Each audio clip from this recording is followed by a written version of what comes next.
केंद्रीय गृह मंत्री अमित शाह ने कहा कि राजभाषा हिंदी और अन्य भारतीय भाषाओं के बीच कोई कंपटीशन नहीं है, बल्कि वो दोस्त हैं और एक दूसरे की पूरक हैं। हिंदी दिवस के अवसर पर शुभकामनाएं देते हुए उन्होंने कहा कि ये संविधान सभा की भावना थी कि देश के सभी नागरिकों को एक दूसरे के साथ भारतीय भाषा में बातचीत करना चाहिए, चाहे वो हिंदी, तमिल, तेलुगु, मलयालम या फिर गुजराती ही क्यों ना हो। एक वीडियो संदेश में कहा, हिंदी को मजबूत करने से ये सभी भाषाएं भी लचीली और समृद्ध होंगी, हमारी संस्कृति, इतिहास, साहित्य, व्याकरण और संस्कार को भी आगे बढ़ाएंगी।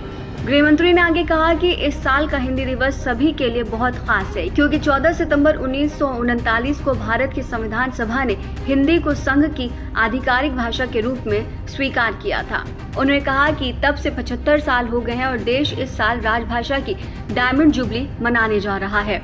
75 सालों में हिंदी ने कई उतार चढ़ाव देखे हैं। शाह ने कहा कि अगर हिंदी आंदोलन को ध्यान से देखा जाए तो चाहे वो चक्रवर्ती राजगोपालचारी हो, महात्मा गांधी हो, सरदार वल्लभ भाई पटेल हो, लाला लाजपत राय हो, नेताजी सुभाष चंद्र बोस हो या फिर आचार्य JB कृपलानी हो, वो सभी गैर हिंदी भाषी क्षेत्रों से आए थे। उन्होंने कहा कि N गोपाल स्वामी अयंगर और KM मुंशी के नेतृत्व में गठित समिति ने हिंदी को आधिकारिक भाषा के रूप में मान्यता देने और हिंदी और हमारी सभी अन्य भाषाओं को ताकत देने के लिए संविधान सभा में एक रिपोर्ट पेश की थी।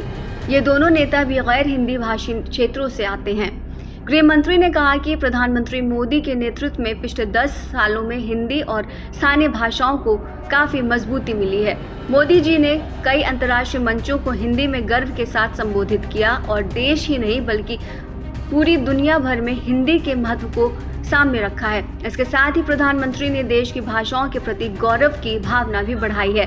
10 सालों में हमने कई भारतीय भाषाओं को मजबूत करने के लिए बहुत कोशिशें की हैं। शाह ने आगे कहा कि प्रधानमंत्री मोदी ने नई शिक्षा नीति में मातृभाषा में प्राथमिक शिक्षा देने को महत्वपूर्ण स्थान देकर हिंदी और सभी भारतीय भाषाओं को नई जिंदगी दी है।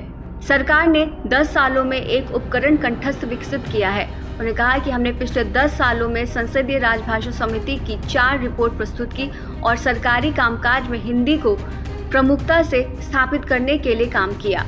उन्होंने कहा कि राजभाषा विभाग 8वीं अनुसूची में सूचीबद्ध सभी भाषाओं में हिंदी से अनुवाद के लिए एक पोर्टल भी ला रहा है, जिसके जरिए आर्टिफिशियल इंटेलिजेंस का उपयोग करके किसी भी पत्र या भाषण का बहुत ही कम समय में सभी भाषाओं में अनुवाद किया जा सकता है। गृह मंत्री ने कहा कि इससे हिंदी और स्थानीय ज़बान को काफी मजबूती मिलेगी। हमारी भाषाएं दुनिया की सबसे समृद्ध भाषाओं में से हैं। हिंदी हमें और हमारी सभी भाषाओं को जोड़ती है। गृह मंत्री अमित शाह ने देशवासियों से हिंदी दिवस पर हिंदी और स्थानीय भाषाओं को मजबूत करने का संकल्प लेने और राजभाषा विभाग के इस काम का समर्थन करने की अपील की।